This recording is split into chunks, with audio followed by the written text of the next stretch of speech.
Pedro from A&P-Reacts. I'm here today with Ken of Night Crown to talk about, and you got to help me with the title of the record. Is it Hädanfärd? Hädanfärd. Close enough. Yeah. You got to give me some credit. It was close enough. Close enough. Yeah, of course. Out July 9th on Noble Demon. How's it going with you? It's going pretty well. It's a vacation time right now, so just enjoying the summer. Enjoying some time off. Yeah. So let's talk about this record.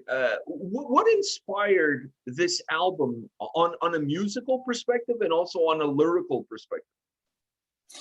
The musical part is like we felt we were very satisfied on the response on Imperius VM, our previous record, but we personally felt it was too polished. It was the sound wasn't dirty enough, so we tried to have that approach to make the sound less polished and like a bit more alive. So that was the approach, and of course we felt that we needed some variation and more like quality in the song, so not like an hour-long album, more like a 40-45 minutes long. It's an hour. It's a bit much. Yeah, it starts to become a little bit perhaps redundant after a while. At least for the listener, it starts to feel like you're just listening to a whole long song. Like it starts to become a little bit too much. Mm. So, but on the lyrical part, at the beginning when we did the pre-production,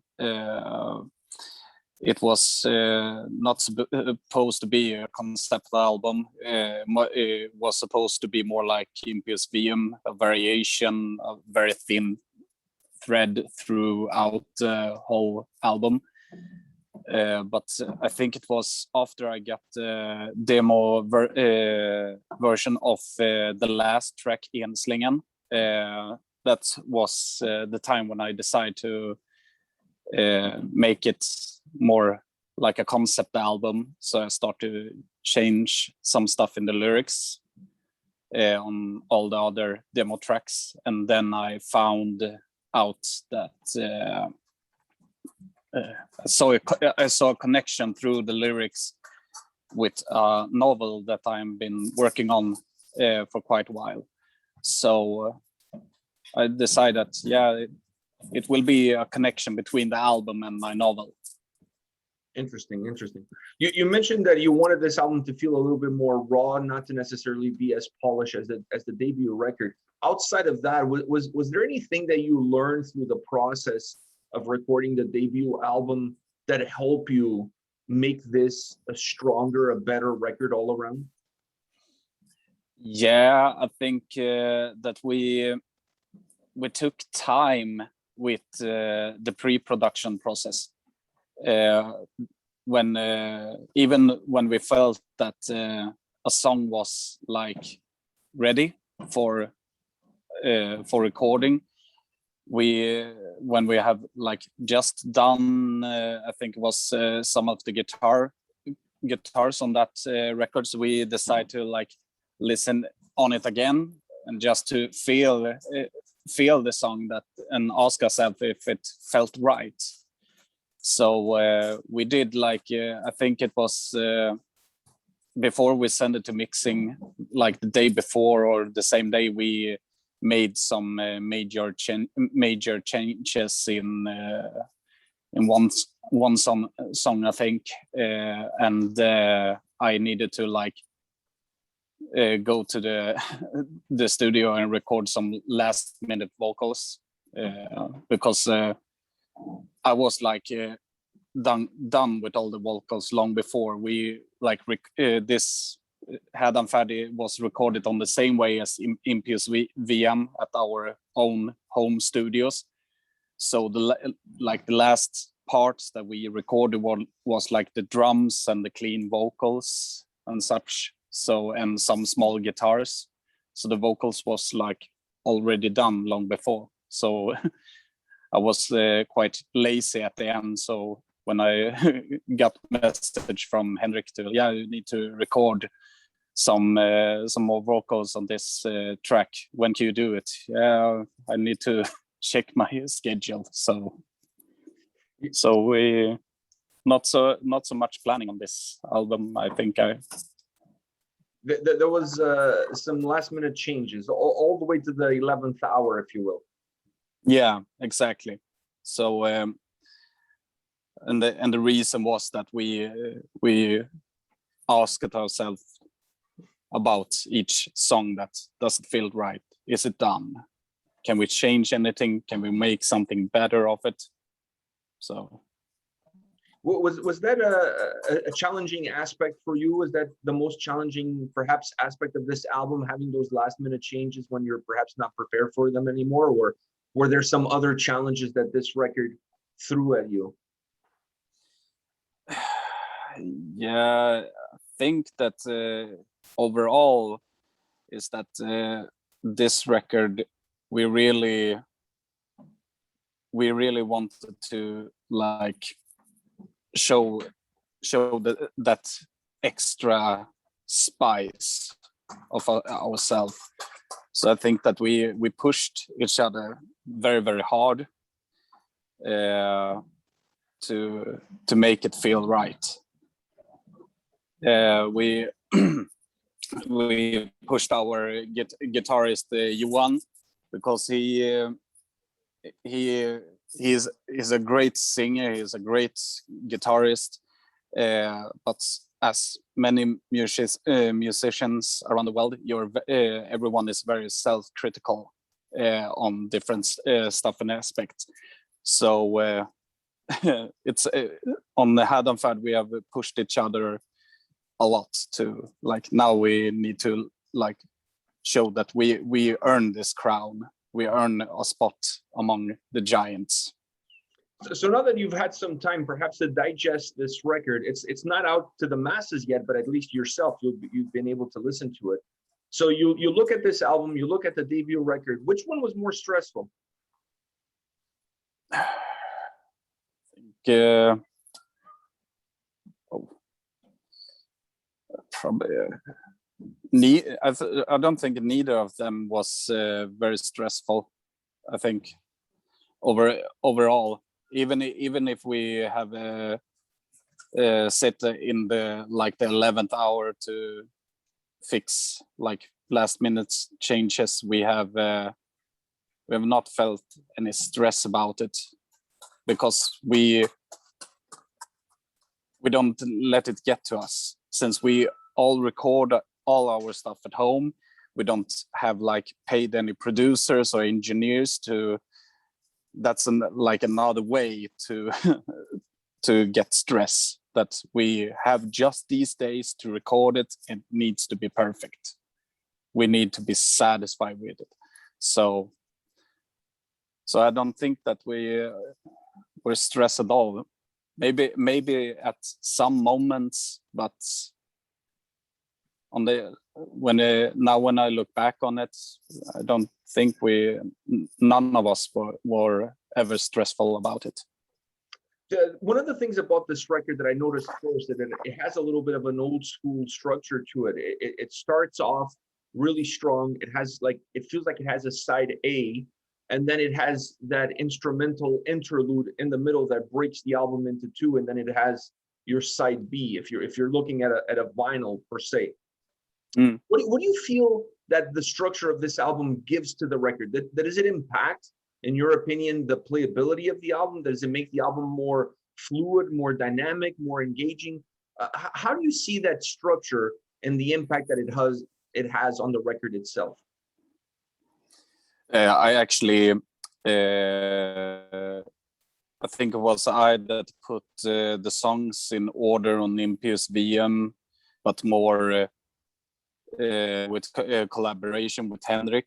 And on Hädanfärd, it was me that put all the songs in order.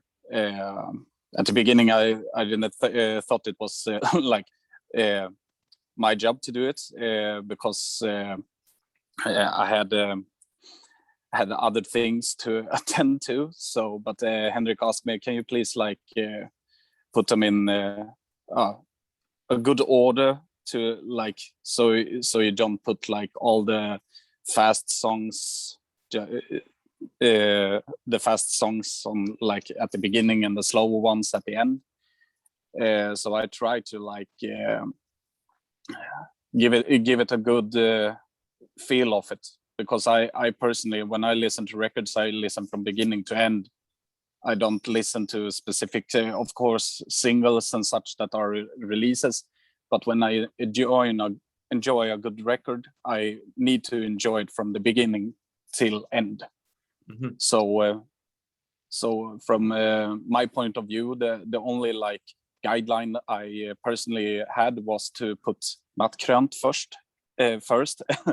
Sorry for the Swinglish.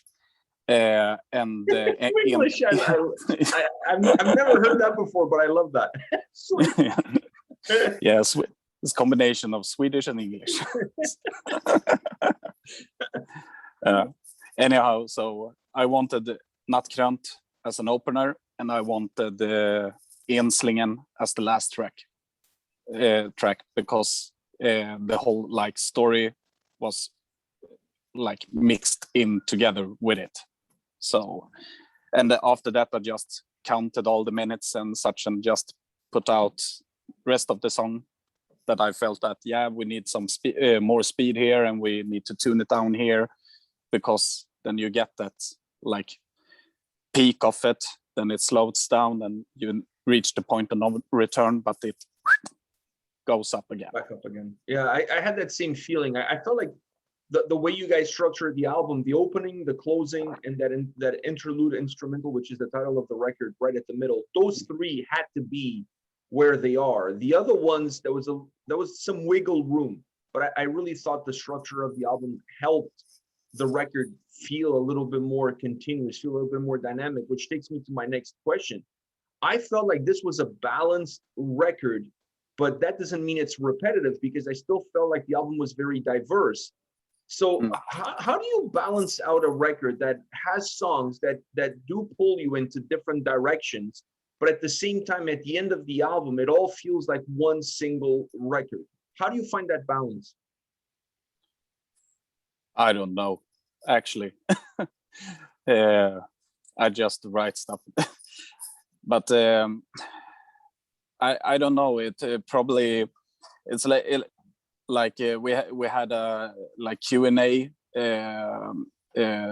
this last Sunday, me and Henrik, with our fans on Instagram, and we got like this question that how do you like write songs and such, I think it was. And Henrik is like, when he starts to write a song, he's like determined and starts to write a song, record it, and just leave it at it is until he feels like, now I cannot record anymore. Then he goes back, and during like this recording, he like splits up the song and make it into 3 different songs, maybe, or 2 different songs. So he can write like when he has that power and inspiration, he can write like 2-3 songs in a couple of hours. So yeah, he sits on the on the magic, and he's like me, he's driven. So we are very driven by that that the song needs to feel good for us, because it feel good for us. We know that our fans and followers will like it too.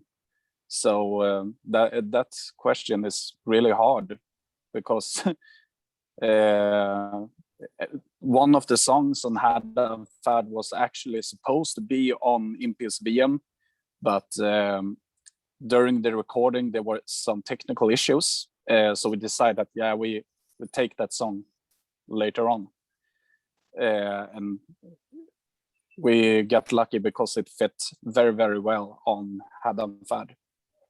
So and when we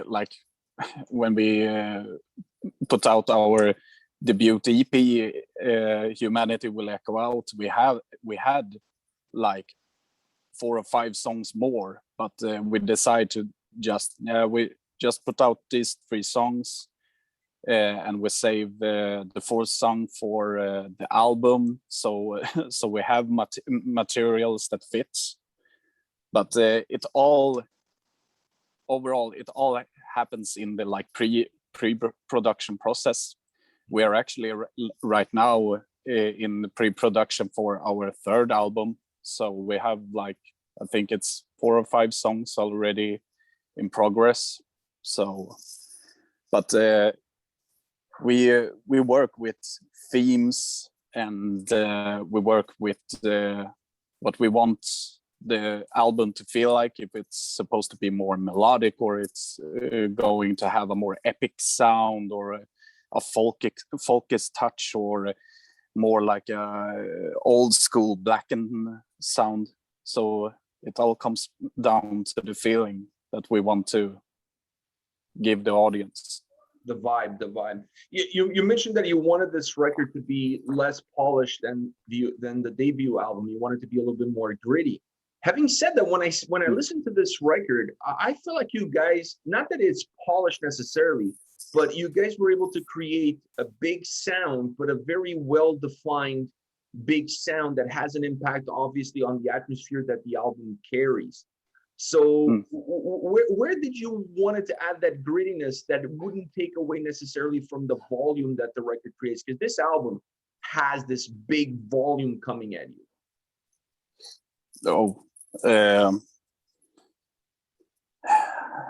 I think overall we wanted to, Hädanfärd was supposed to be less polished and more darker than A&P-Reacts, but still had our unique sound, the combination from the inspiration from the 90s combined with some modern touch of it. So the overall sound, I think it's thanks to our drummer Janne Jaloma and his friend Scott that mixed the album. A&P-Reacts was mixed by Henrik's former member in the Unguided, Jonathan, and he made a perfect job. But we felt with this record that he didn't get what we wanted. So Janne asked us that I can sit down because I know what we want, and his friend Scott, he knows like all the tweaks and twerks during the mixing. So I think thanks to them that we managed to get this like massive sound on Hädanfärd. And it's also another important element for me was the drums. Did you guys change anything on the drums? Because I felt like the drums on this record, maybe because of the way it was mixed, maybe because of the way it was recorded, but I felt the drums on this album had a little bit more of a kick, a punch when you compare it to the debut album.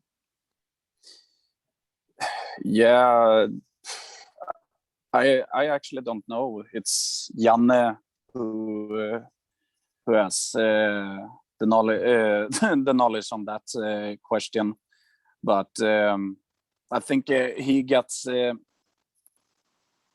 more pumped like all like me, Johan, and Henrik when each pre-production song, when we felt that now they are done, we can put it aside, we can listen to it and see if something needs to change.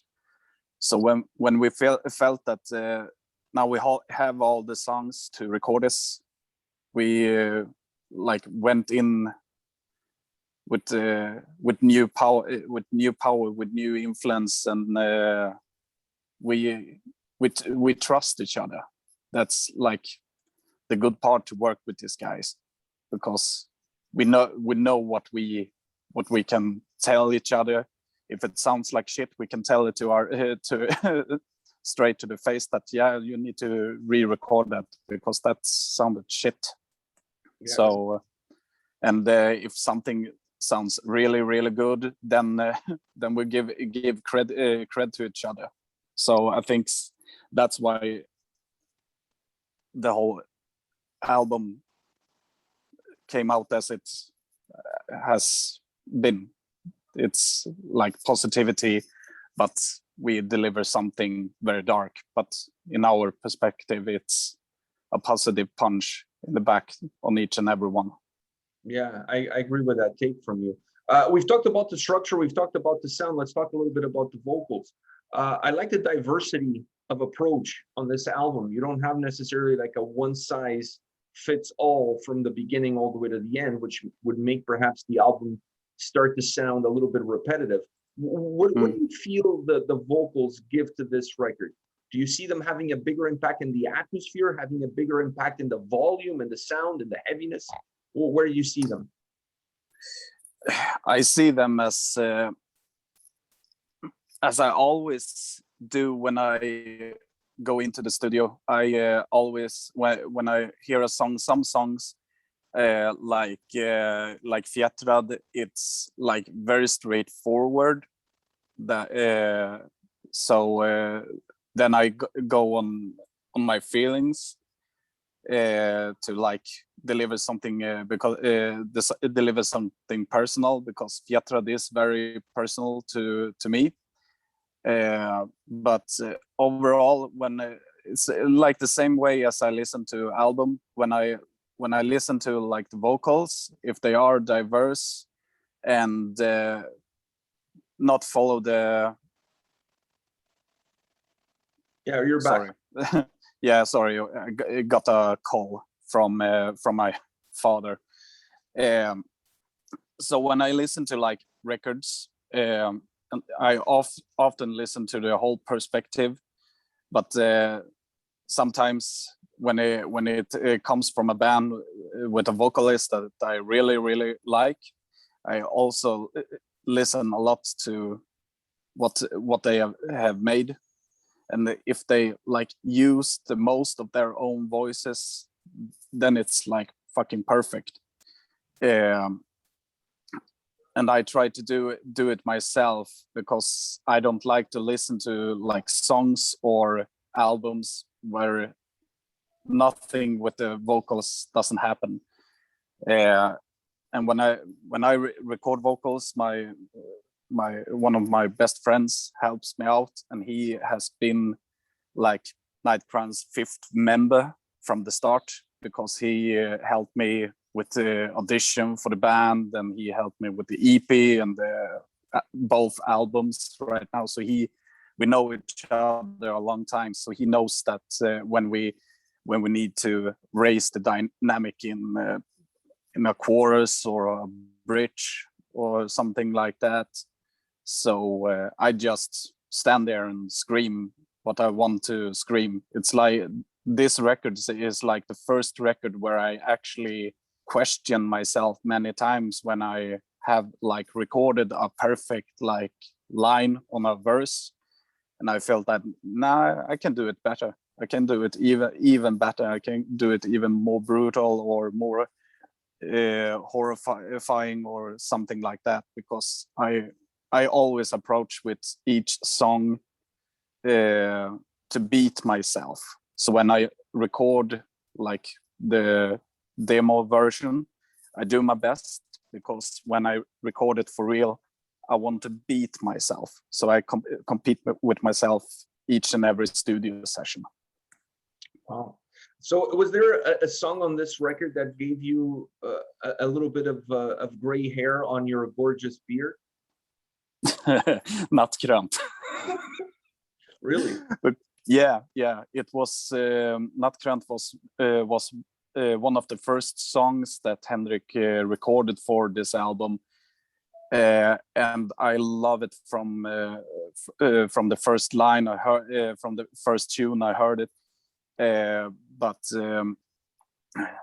me and Henrik, we have a great like partnership in this band, because when I get stuck, when I don't hear the vocal pattern in the tunes, he helps me out on how he thinks it should sound like. So he takes his like phone and whispers patterns along to the song, and I listen to it and see if I come up with anything better, or just make some small changes.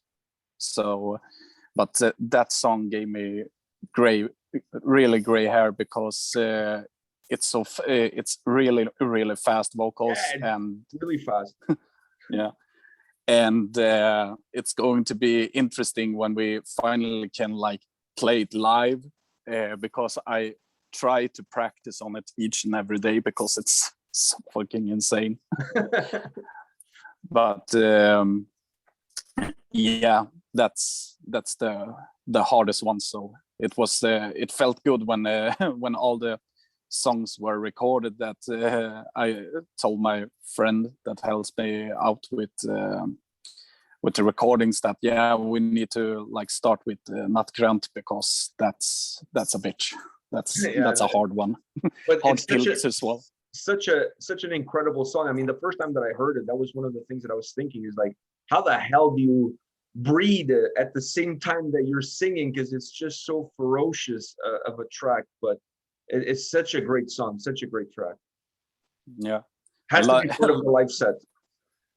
Yeah, I know.